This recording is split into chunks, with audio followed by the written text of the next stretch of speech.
Hello friends, welcome to the success Kendra. दोस्तों, इस video में हम लोग बिहार फॉरेस्ट गार्ड 2020 के लिए प्रैक्टिस सेट नंबर 17 को कवर करेंगे। दोस्तों, इससे पहले हम लोगों ने सेट नंबर 1 से लेकर के 16 तक को कवर कर लिया था, तो अगर आप लोगों ने नहीं देखा है तो देख लीजिएगा। सबका लिंक मैंने इस वीडियो के डिस्क्रिप्शन में दे दिया है।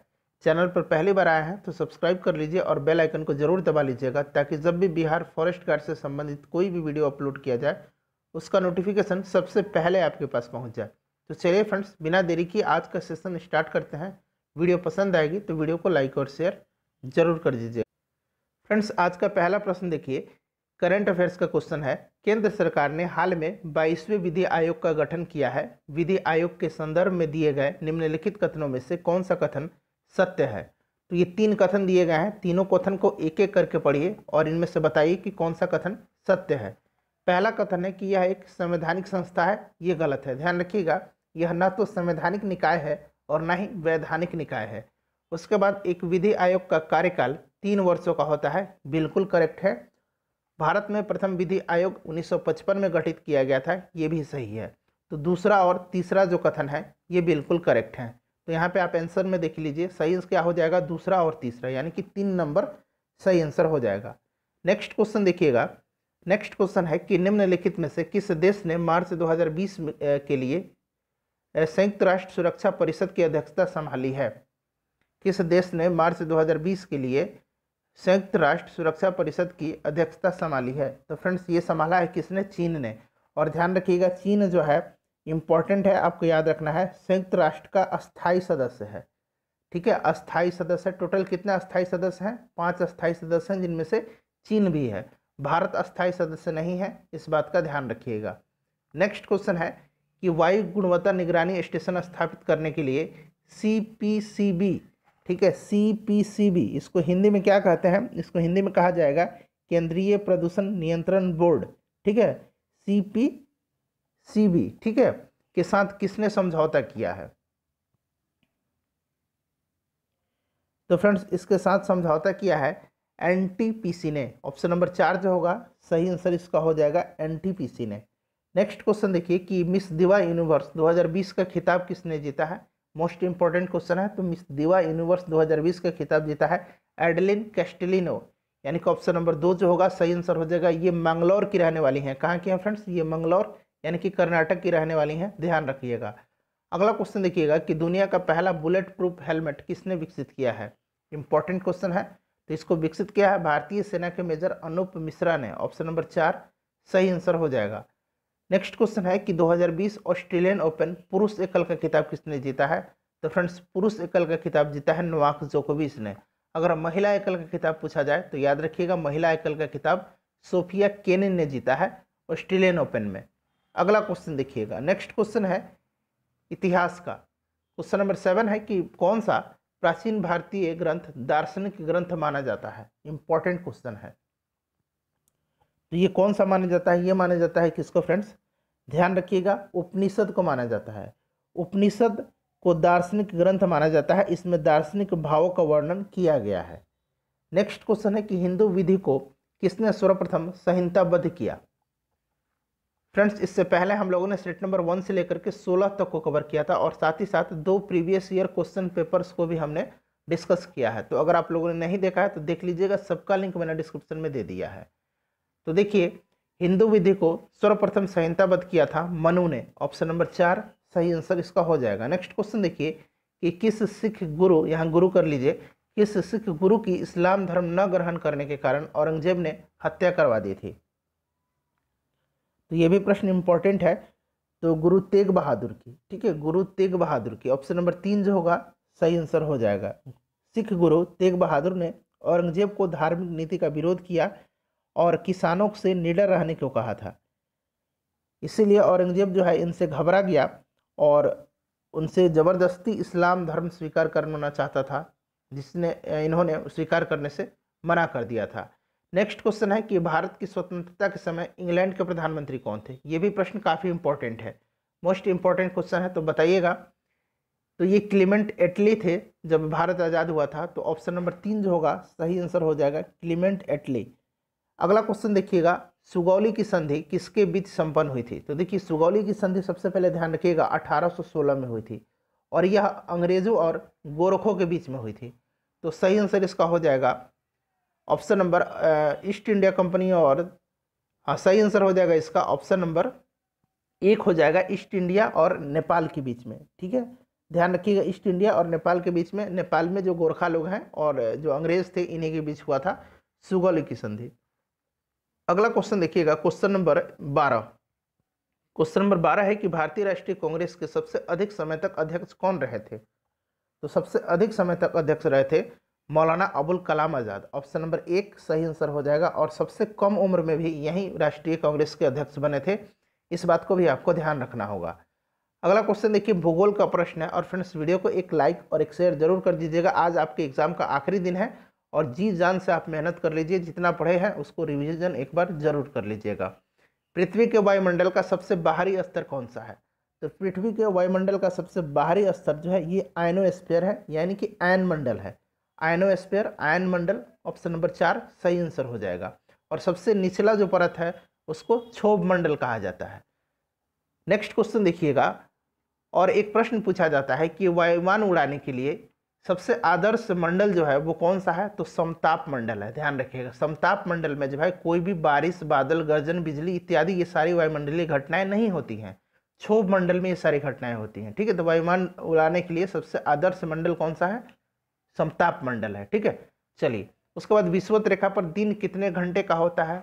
तो ध्यान रखना आपको 12 घंटे का होता है। नेक्स्ट क्वेश्चन है कि सिक्सवी द्वीप किस खाड़ी में स्थित है?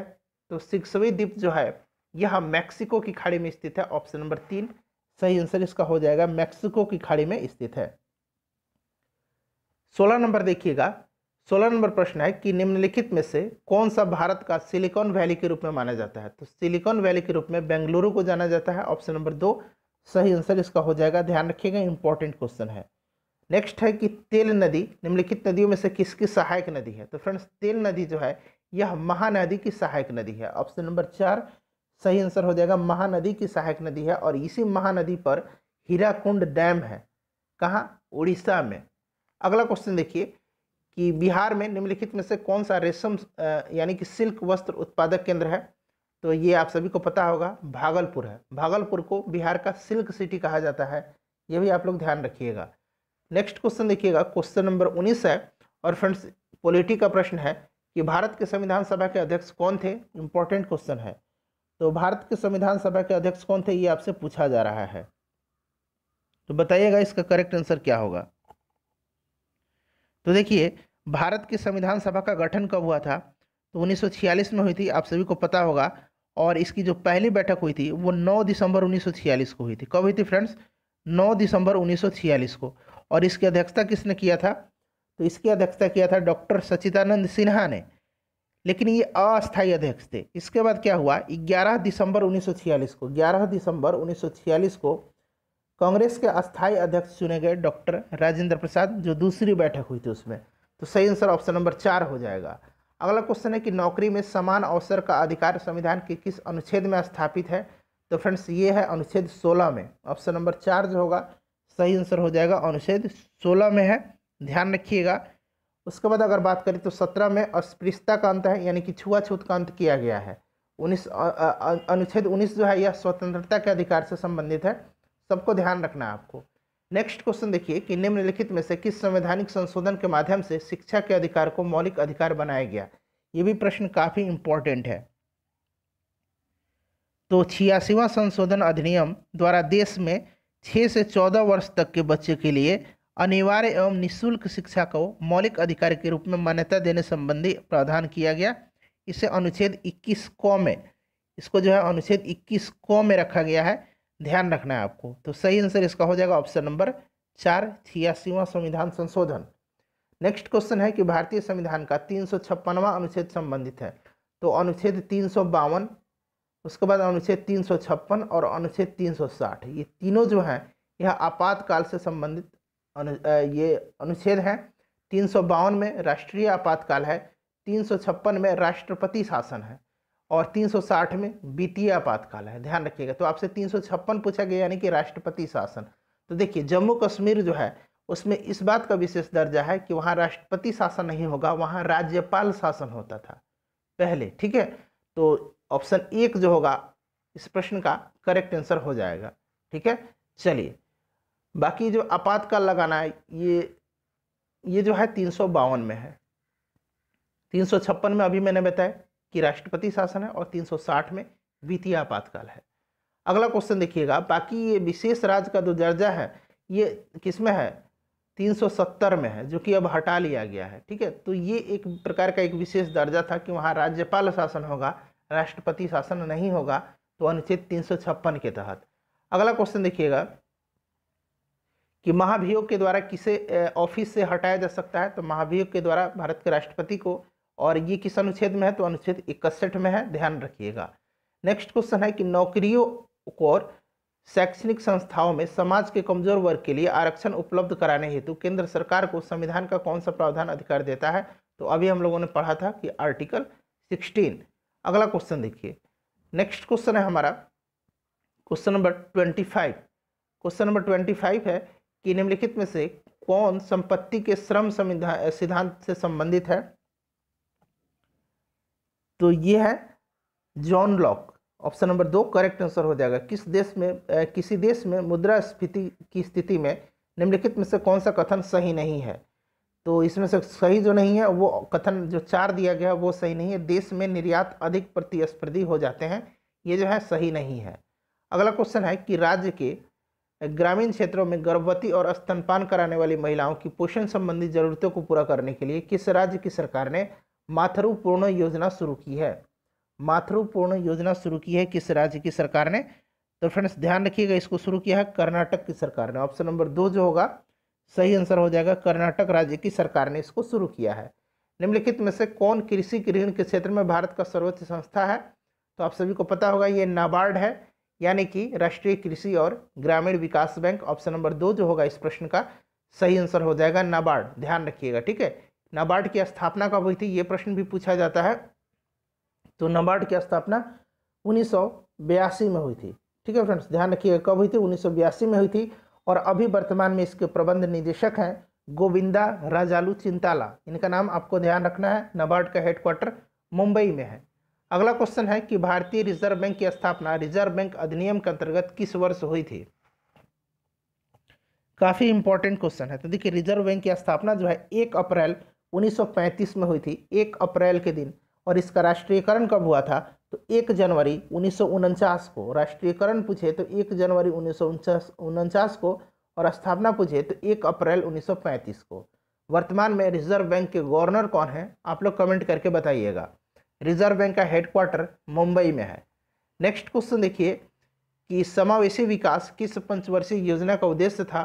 तो देखिए ये समावेशी विकास जो था 11वीं पंचवर्षीय योजना का उद्देश्य था।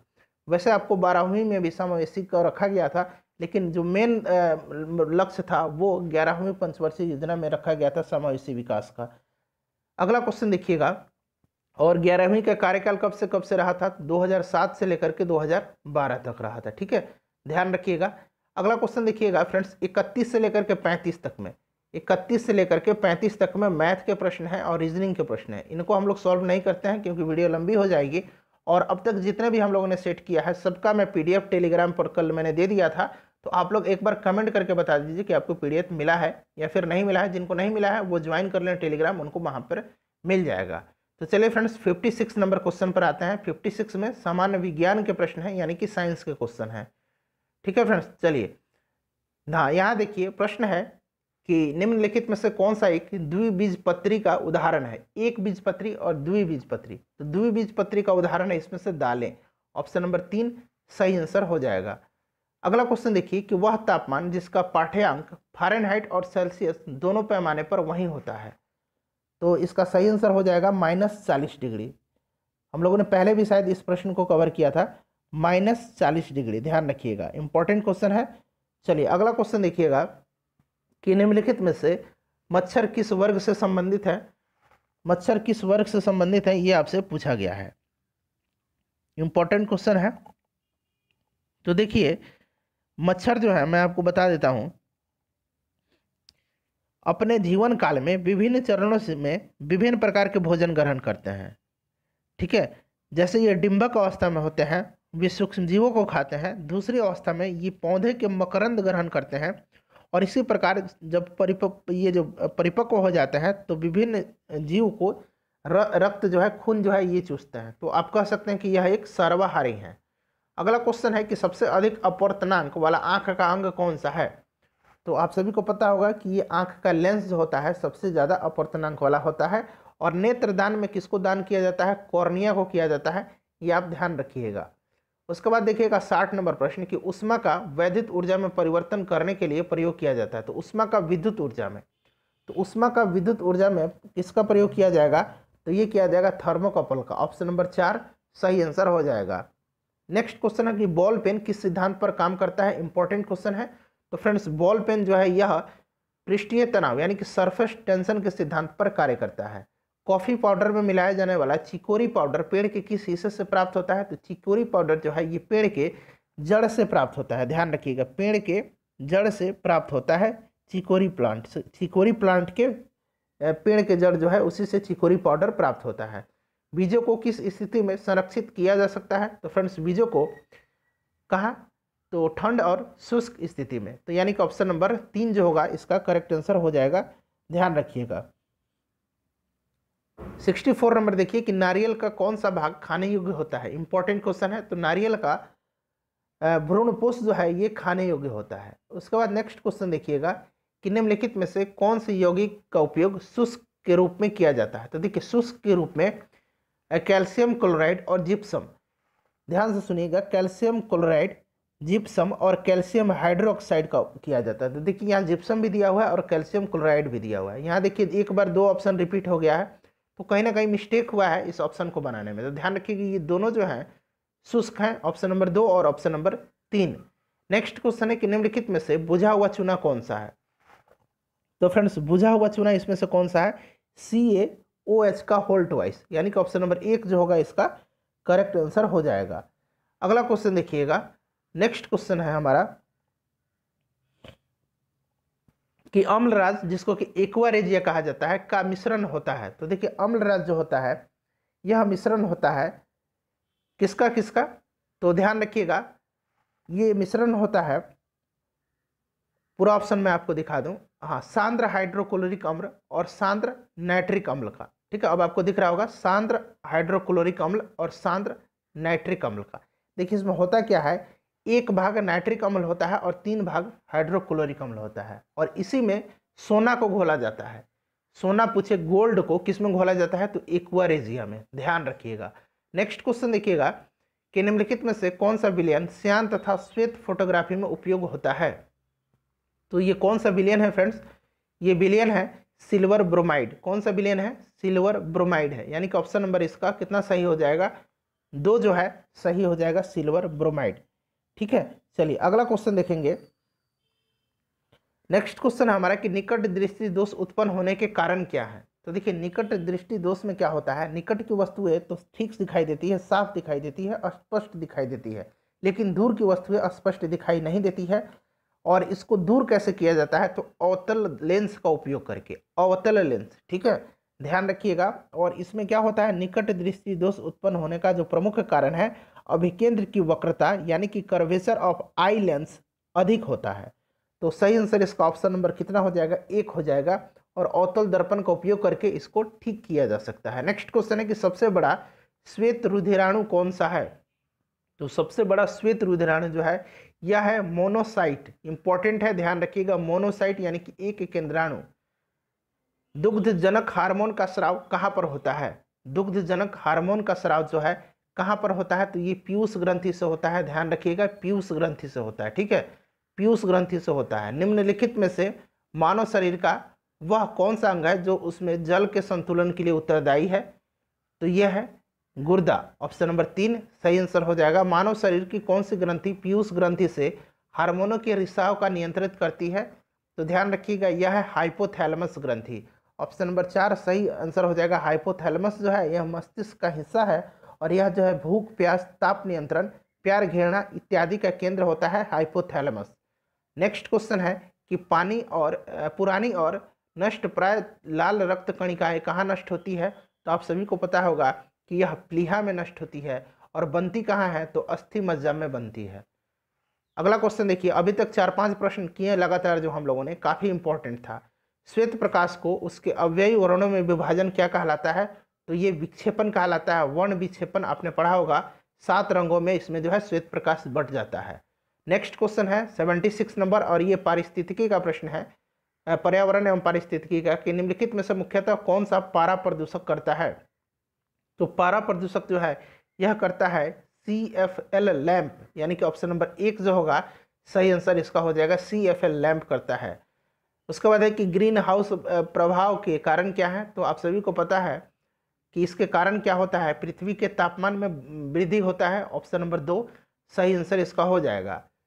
78 नंबर है कि खाली स्थान पूर्वी भारत में हरित क्रांति लाने के लिए एक उपयोजना है। तो इसका करेक्ट आंसर बताइए, इसका करेक्ट आंसर क्या हो जाएगा। ये भी प्रश्न काफी इंपॉर्टेंट है। तो देखिए इसका सही आंसर जो है 78 का वो क्या हो जाएगा फ्रेंड्स, ऑप्शन नंबर 3 हो जाएगा।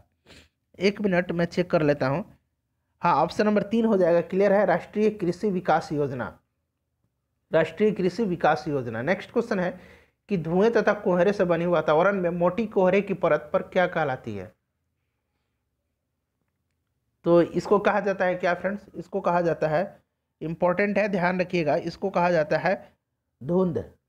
नेक्स्ट क्वेश्चन देखिए, 80 नंबर प्रश्न है कि दुनिया का प्रथम नकारात्मक उत्सर्जन कार्बन कैप्चर संयंत्र का किस देश में संचालन प्रारंभ हुआ है।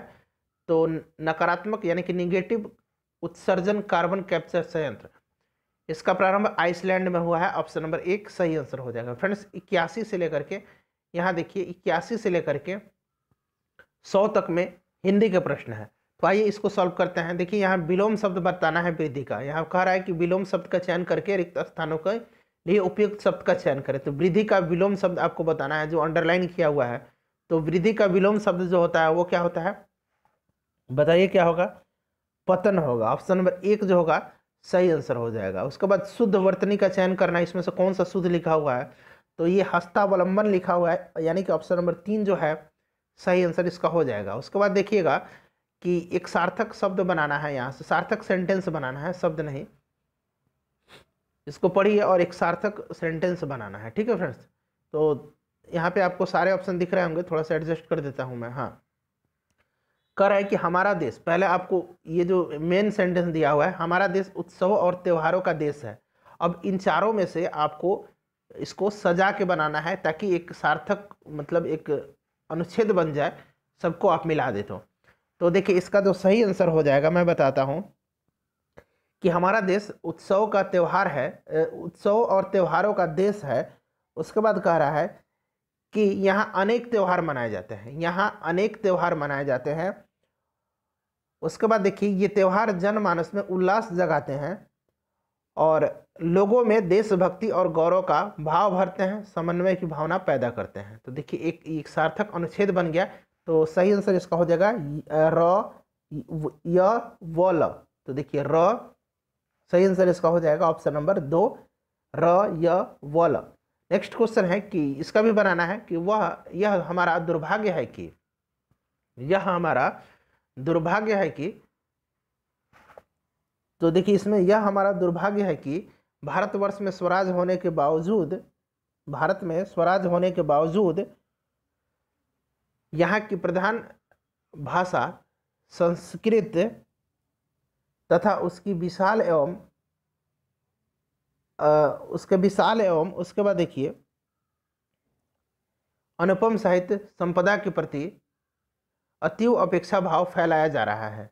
ठीक है, तो सही आंसर इसका 84 का हो जाएगा, ऑप्शन नंबर 1 हो जाएगा। ठीक है फ्रेंड्स, चलिए अगला क्वेश्चन देखिएगा 85 नंबर। 85 नंबर कह रहा है कि आजन्म, इसमें से बताना है कि कौन सा गलत है, ये चारों पढ़ लीजिए। आजन्म अविवाहित रहने की भीषण प्रतिज्ञा कोई शांतनु पुत्र देवव्रत ही कर सकता है, कोई त्रुटि नहीं है। ये पूरा सेंटेंस हो गया कि आजन्म भी अविवाहित रहने का भीषण प्रतिज्ञा कोई शांतनु पुत्र देवव्रत ही कर सकता है, या फिर बताना है कि इसमें कोई त्रुटि नहीं है। तो देखिए ये जो है इसी में त्रुटि है, आजन्म नहीं होगा, आजीवन अविवाहित। ठीक है, आजीवन होगा, आजन्म नहीं होगा। अगला क्वेश्चन है पर्यायवाची शब्द बताना है। तो मनीषी का पर्यायवाची शब्द क्या होगा? तो मनीषी का पर्यायवाची शब्द होता है प्रज्ञ, यानी कि ऑप्शन नंबर 1 जो होगा सही आंसर हो जाएगा। उसके बाद जंगम का आपको विलोम शब्द बताना है, तो जंगम का अस्थावर होता है, आप सभी को पता है। देवर शब्द का स्त्रीलिंग देवरानी होता है। नेक्स्ट क्वेश्चन है 89 से लेकर के 91 तक फ्रेंड्स, हिंदी में इसको पूरा अनुच्छेद पढ़ना है, ठीक है। एक तरह से कहिए तो ये पूरा जो है कॉम्प्रिहेंशन टाइप का है और इसी पर आधारित आपको आंसर देना है 91 तक के। तो आइए अब हम लोग 92 कवर करेंगे। देखिए 92 नंबर कह रहा है, 91 जब मैं पीडीएफ दूंगा तो आप लोग इसको पढ़ के सॉल्व कर लीजिएगा। पीडीएफ आपको टेलीग्राम पर मिल जाएगा, आप लोग टेलीग्राम ज्वाइन कर लीजिए। कह रहा है कि निम्नलिखित प्रश्न में शुद्ध वाक्य चुने। तो चारों वाक्य आपको पढ़िए, इसमें से कौन सा शुद्ध है ये चुनना है आपको। तो इसमें से शुद्ध हो जाएगा कि दुर्घटना स्थल पर भारी भीड़ जमा थी, यानी कि ऑप्शन नंबर इसका 3 जो होगा सही आंसर हो जाएगा, ठीक है फ्रेंड्स। ऑप्शन नंबर 3 जो होगा सही आंसर हो जाएगा। नेक्स्ट क्वेश्चन है कि विलोम शब्द के अनुचित जोड़े को पहचानना है। विलोम शब्द का अनुचित जोड़ा दिया हुआ है, तो सही आंसर इसका क्या हो जाएगा 93 का 1 हो जाएगा शिष्ट परिशिष्ट दिया हुआ है, ये जोड़ा गलत है, ठीक है। शिष्ट परिशिष्ट न होकर के शिष्ट अशिष्ट होता, शिष्ट और इसका विलोम क्या होता अशिष्ट होता, तो यही जो है गलत है। बाकी देखिए दूर दूर तक विस्तृत तथा हिम स्तब्ध उसी को हृदय समान में कौन सा अलंकार है? तो आप सभी को पता है इसमें उपमा अलंकार है, ऑप्शन नंबर 1 जो होगा सही आंसर होगा। 95 देखिए कि पैसे से ही आदमी का इज्जत है के लिए निम्नलिखित में से उचित लोकोक्ति का चयन करें। तो पैसे से ही आदमी की इज्जत है के लिए उचित लोकोक्ति जो है जर है तो नर नहीं तो खंडहर, तो सही आंसर इसका हो जाएगा ऑप्शन नंबर 4। नेक्स्ट देखिए कि किलक अरे मैं नेह निहारूं इन दांतों पर माती वारूं, इन पंक्तियों में कौन सा रस है?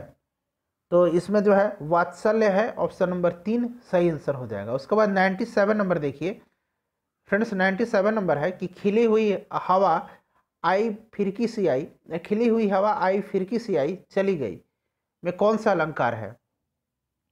तो इसमें है अनुप्रास अलंकार, ऑप्शन नंबर 4 सही आंसर हो जाएगा। मैं तस्वीर देखता हूं यह वाक्य भूतकाल में है, इसमें क्या होगा इसका भूतकाल। चारों ऑप्शन आपको दिख रहे होंगे। तो फ्रेंड्स 99 और 100 जो है ये 2 प्रश्न इसमें कट गए हैं, तो पीडीएफ आपको दूंगा मैं, वहां आपको मिल जाएगा, ठीक है। तो आप लोग 98 का आंसर बताइएगा कि इसमें से इसका सही आंसर क्या होगा, कौन सा इसका भूतकाल में होगा। मैं तस्वीर देखता हूं का भूतकाल आपको बताना है। तो फ्रेंड्स उम्मीद करता हूं कि वीडियो पसंद आई है, तो वीडियो को एक लाइक और एक शेयर जरूर कर दीजिएगा। मिलते हैं नेक्स्ट वीडियो में। Thanks for watching.